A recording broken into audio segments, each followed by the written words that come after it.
Let's take you to a developing emergency in New Zealand now. The country's deep south is being hit with heavy rain in what's being described as the region's wettest day in more than a century. Live to our correspondent in Wellington. So Jack Nyhof is there for us. Jack, people are evacuating as floodwaters rise.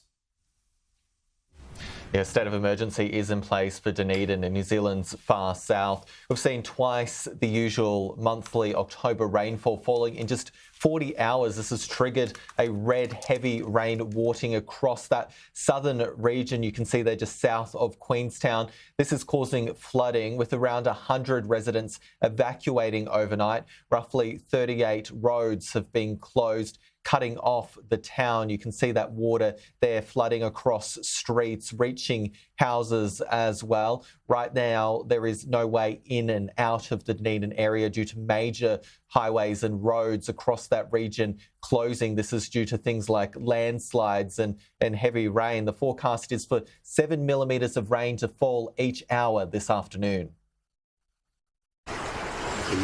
It's up to, I have a series of steps up onto a deck at the back, and it's a bottom step, but it has been there once before in 2015. There's houses with water through them, that's for sure.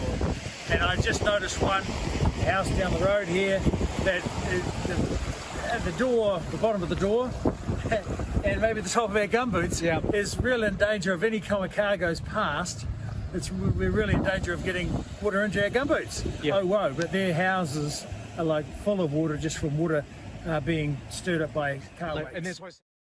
But what we've got to really focus on right now is the response, and that means that actually making sure that people are safe. We still have slips, we still have roads out of it, 22 roads I think out of action. We've got 12 rivers, of which most are receding, but 2, I think Tyree and Clutha are still on the rise.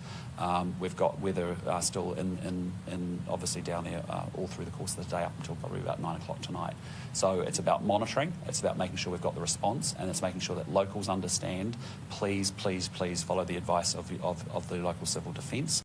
It's currently 5:40 p.m. local time here in New Zealand, and authorities are describing a second wave of rain that is currently hitting that area. So that state of emergency will remain in place. It's set to be reviewed later this evening. But that video showing those roads blocked by landslides, streets submerged, and floodwaters lapping at the steps of homes. One weather station in the region recorded its second wettest day, a 24-hour period since 1980. So still a very ongoing developing situation there in New Zealand's far south.